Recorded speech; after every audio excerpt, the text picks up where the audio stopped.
podcast. This is episode 166, and as you guys can see, I'm doing another live recording today, which is always very cool. It's also blazingly hot where I am today. It's probably like 30 odd degrees, so that's nice. Actually, I prefer the heat.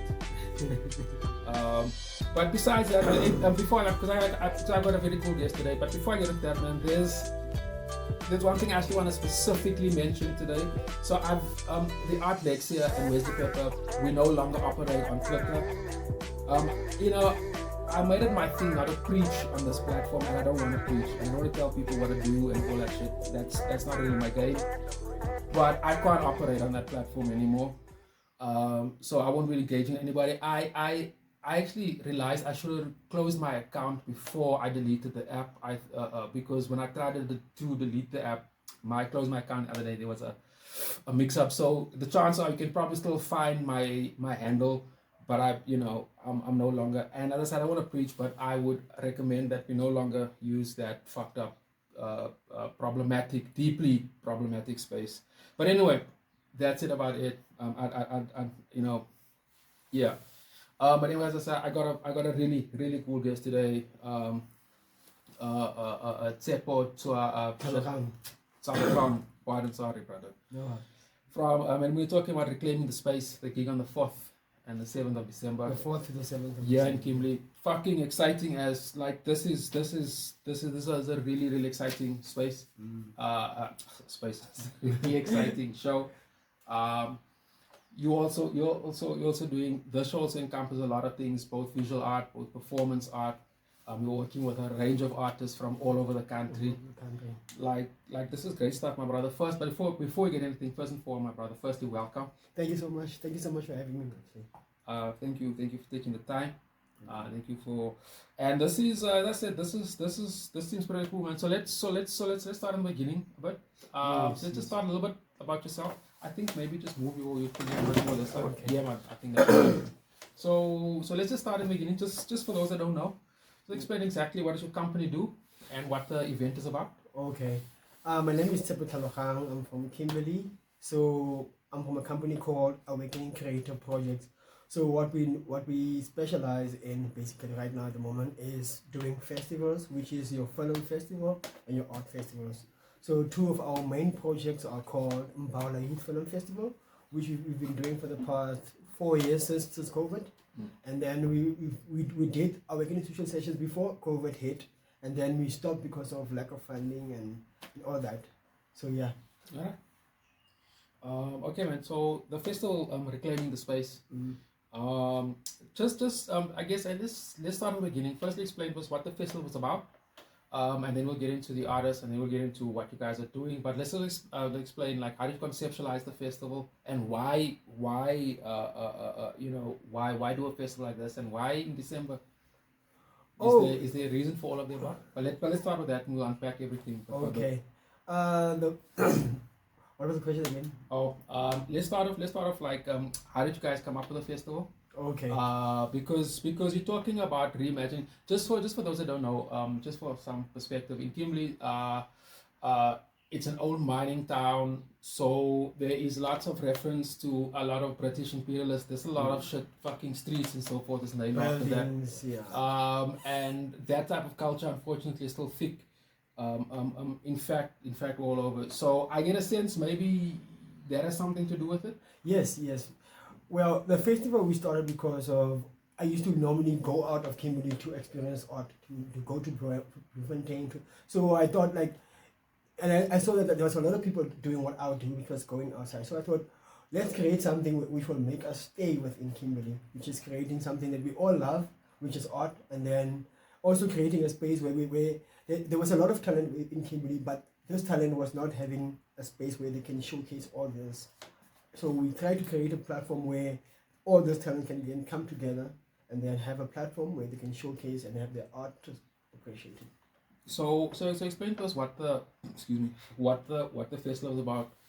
Oh, the festival it basically is. It comprises of many mediums, which is your public performances, your live performances, your visual art.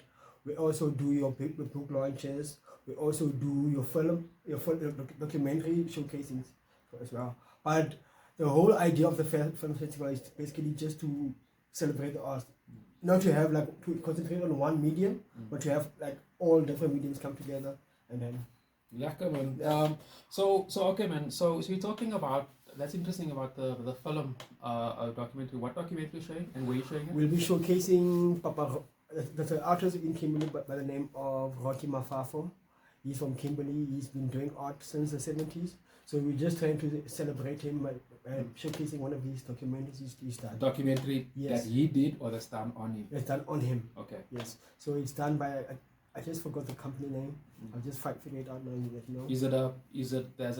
Are you premiering the documentary? No, it's actually on YouTube. Oh. It's just that I don't think a lot of people from Kimberley have seen it, and a lot of people actually know about Rocky Mafafo. Okay, man. So let's here's a few things that really resonate with me. One, me, as I said, like I'm born and raised here, but like for me and so many, and it's not unique to Kimberley. So by the way, you can look at it actually across the globe.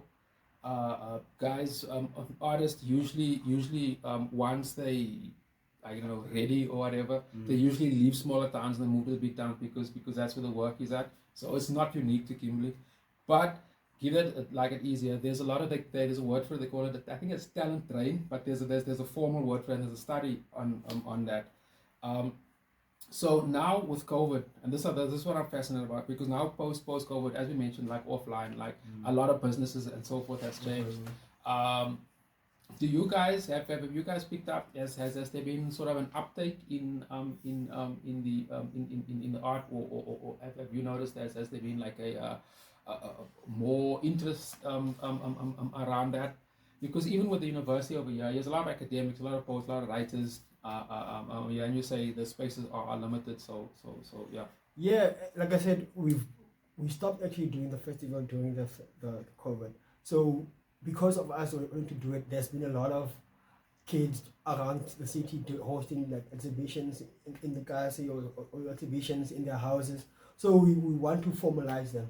So us bringing back the film festival was for us to have them basically have a platform where like we have an audience as a festival. So we want to bridge that gap between the audience and the artist. So basically this is us. Okay, so explain to me firstly where's all the venues, and exactly what's going to be happening at these venues. Yeah, the theme of the festival. And this is starting on the 4th. So let's take it from there. Like what's happening on the 4th, 5th, 6th, and so forth. Okay, the film festival. I'm so used to talking about the film festival. Take your time. Yeah, the art festival it basically starts on the 4th until the 7th, with the first day happening in the city center at the statue of the Soplaki statue, which is by the municipality, and the Sir John Road statue, which is next to the Burger King. So basically, it's just trying us to have a response as artists to these statues which live amongst us, especially the Sir John Road statue, because it has fallen everywhere, but not in Kimberley. So we're trying to understand, as artists, why don't we those things fall here and still continue to live amongst us? So it's us basically protesting. Just for some perspective, just for guys, and also interesting tidbit. So the Cecil John Rhodes statue, sometime I tried to bomb it, but anyway, that's another story for another day. But that was years back. He's actually on a horse and he's pointing towards, I think it's his grave in Bulawayo or something. So it's very, very strategic in how he's sitting. There's a lot of symbolism in like how these colonials sat on horses. I know if the horse's foot is up or if there's a lot of symbolism in that too. But the piece of shit is pointing to, I think it's where he's buried. That's just for some interesting. So it's just for my listeners. Quite interesting. The Cecil John Rhodes thing, I find that whole thing highly problematic.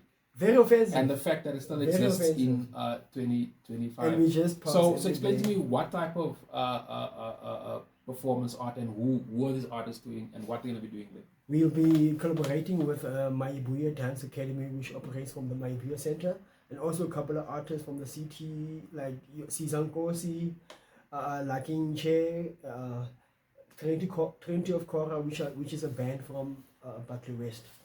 So they'll be doing a collaboration, like a response piece to these statues. Yes. Okay, so what time does that start? On the first day, we're gonna just start. for people who want to Okay. come and view, so make it practical. Okay, so sorry for doing this. So, like I said, the first day is on the 4th, which will be happening at the Supply Key and the Sister John Rose statues, starting from 4 o'clock until 8. And then the second day, which is the 5th, we will be at the Dagen Cronen Gallery, which is at the McGregor Museum, just behind the McGregor Museum. There we will have the first day, which will be the visual art exhibition, where we'll have like we will have like 30 young talented visual artists from Kimberley exhibiting their works, and also a performance from a group from Platfontein. Oh, Yes. what's tell me They more were about doing a dance group from of kids from that. Platfontein. What type of dance? Indigenous dancing. Okay, so again, just for some perspective, platform thing is also a super interesting part of the world. Though probably, to be honest with you, now I only, as I said, born and raised here, I only found out about that this whole place existed when I came back in the post-COVID. I was in my 40s, and I came back out here. And it's just 20 minutes away. Yeah, you can literally walk. You can actually, there's actually kids who walk from there to town. Yeah. So it's the most neglected part, one of the most neglected parts of the country, and the history there is massive. There's also a lot of researchers doing projects there, and I was indirectly involved in the project. I won't. There's a story behind that, but I didn't follow through with it. But very interesting. So also another thing about Platfontein is also the dialect, because the language that they speak there is also I guess some people say it's going extinct, or there's not a lot of people documenting. Yeah, so just explain to us a little bit about that. And the group. The group itself, they are from Platfontein. They are a mix of girls and boys who do they are playful dancers, but like the traditional dancers they usually do which are passed on from generation to generation. So they speak a language called Kwe. Yeah. And I just forgot the other one, because there's different tribes within the Khoisan community. So I don't want to speak because I'm not as versed on that. So I won't be able to tell you in terms of what's fascinating. Yes. Fascinating. So the whole idea, like I said, to reclaim space, which is to bring back all these groups which were marginalized, which are basically from Kimberley, to bring them and to these spaces where they were excluded. They were basically told, this is not your space. So I'm trying to get to that idea of white spaces, to say these are actually not white spaces, these are actually our spaces. Wherever there is, these are actually our spaces. So I love it. Tell us about the art exhibition. Yeah. So who are the artists and where it is and so forth, and what's happening? We will be having the visual art exhibition at the Dagen Cronen.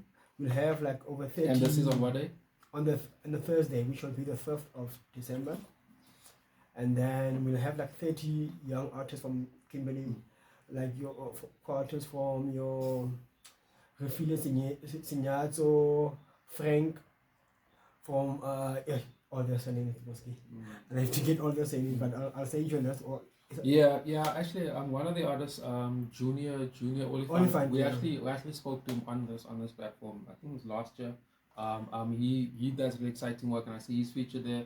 So tell me, is it has the show got a theme, or is it just artists bringing art, or was all the artwork going to do something to do with the politics of the? Well, the artworks we didn't want to, because of the time, we could not have them work within the theme. So just to have them there is a reclaiming space itself. Okay. You know what I mean? Just to have them as artists from the Kasi coming to this space, which is like a formerly white space, is an idea of us reclaiming the space. We say, guys, stop doing the things in the street. Here is space for us to operate.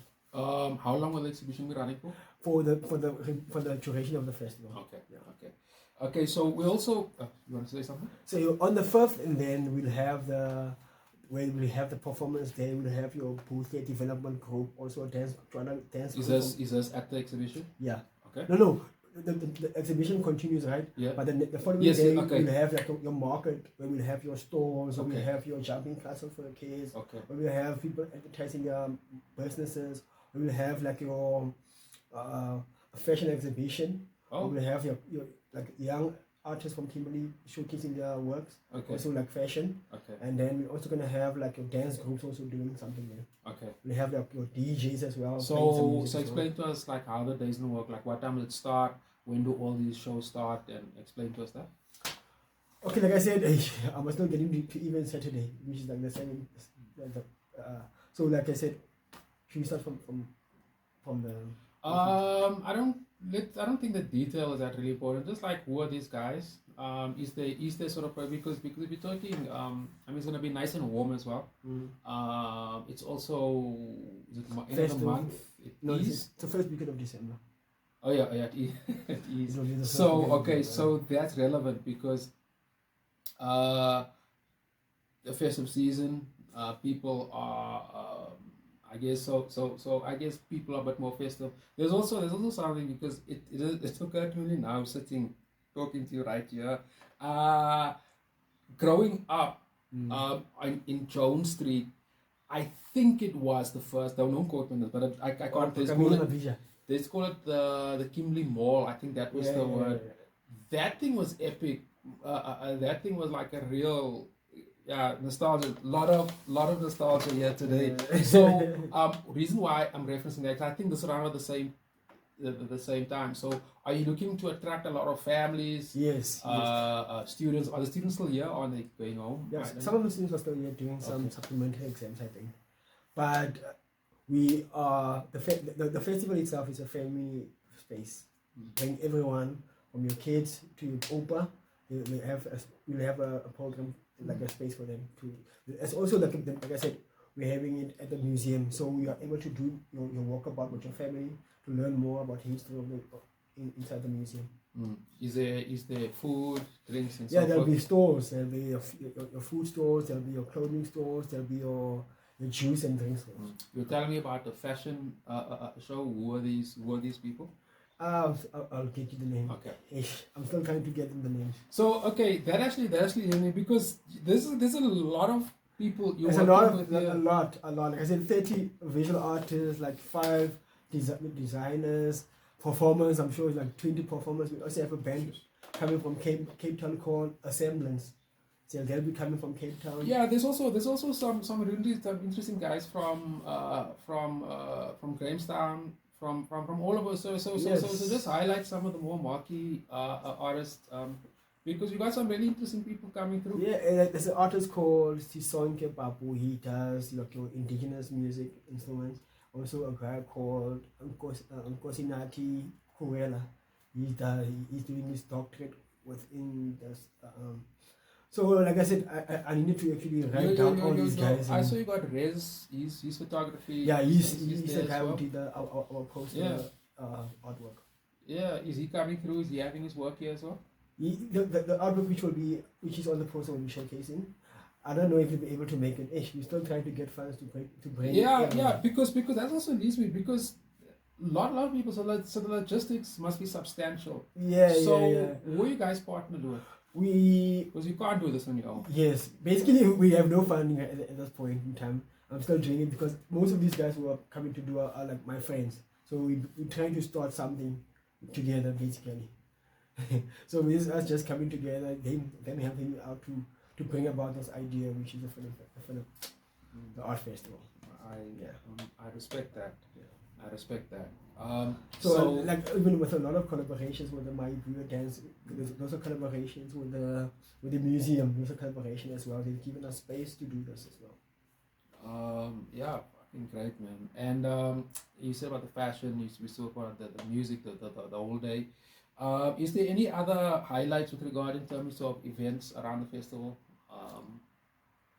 Stuff that something that sticks out. Or I guess that you passionate about, that you feel people should know about? Like, not really. Because the event itself is unique. It will definitely be, the entire program is planned in such a way that every act will be very interesting for you to see. From your visual, to the performance, it will be very unique. That we can guarantee. So explain to us. It will be something that nobody has ever seen before. Yeah, interesting. Just for some perspective, I know that these type of creative or I say art events in this part of the world will stick out. So I'm sure it's something different, and people usually respond to something different.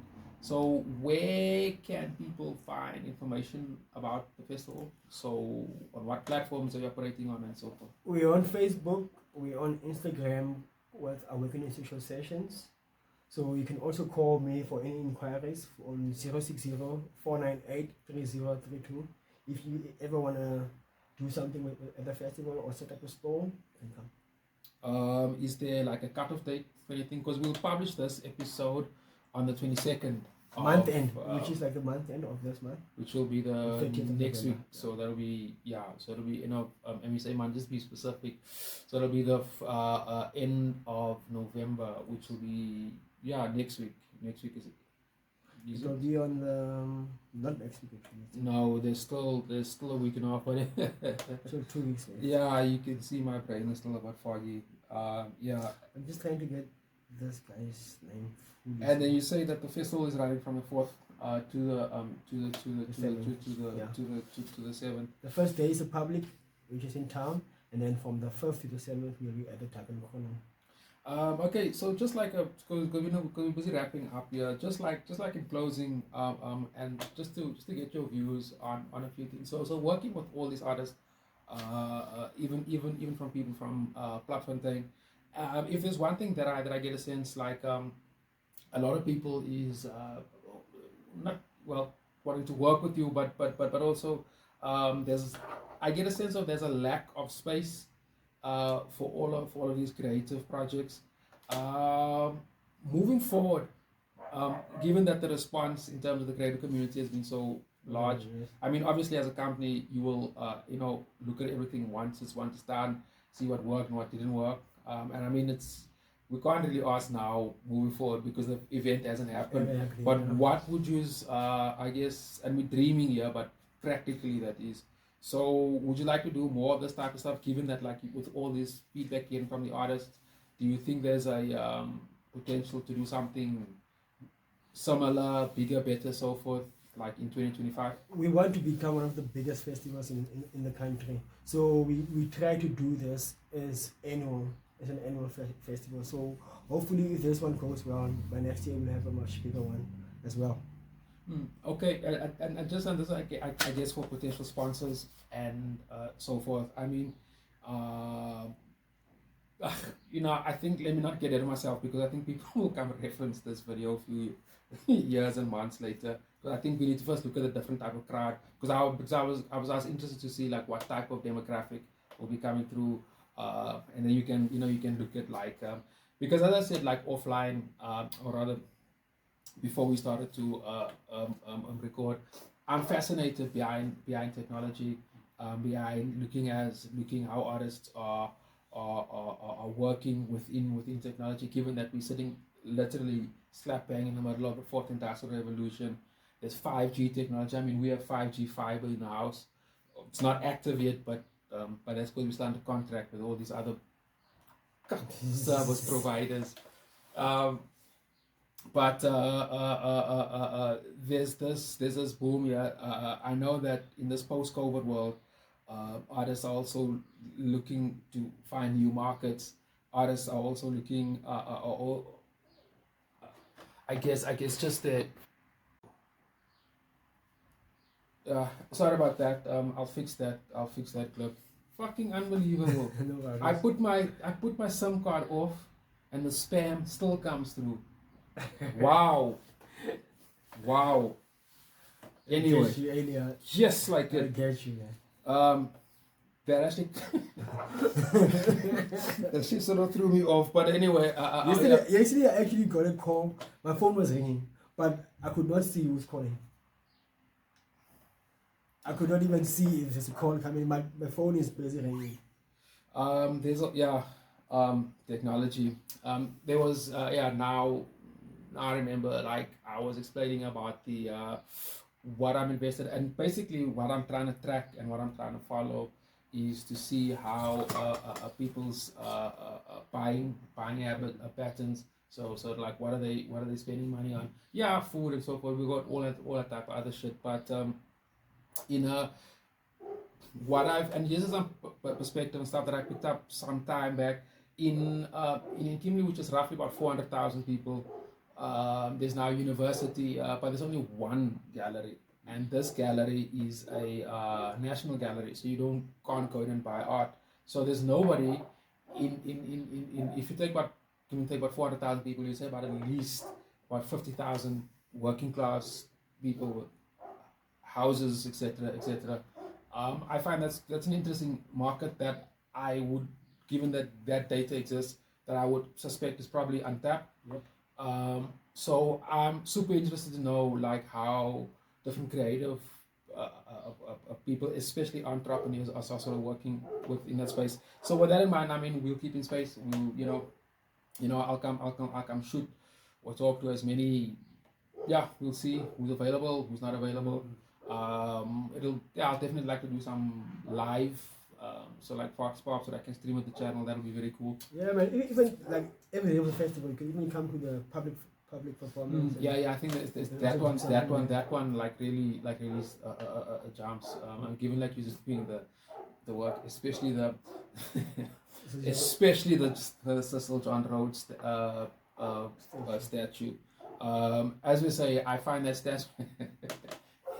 And just for some perspective to those guys who's not familiar with this part of the world, but it's actually, is it a traffic circle? Is a traffic circle? But it's a major intersection. It's a major intersection, and so he's pointing to that grave or wherever he's. I think it's in Zimbabwe. Directly behind him is Queen Victoria,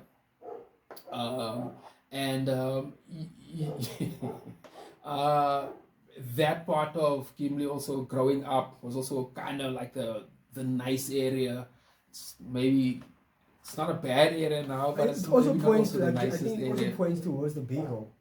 The big where is like the way he's pointing. Check it out. Go on. I'm search it. I'll Check it out. There's and as I say, there's also a lot of symbolism with people with horses. Although the people on horses, my reference is going to these Roman and Greek, blah blah blah blah. All these conquerors, basically conquerors. Yeah. There was something. There's something very Western imperialist about it.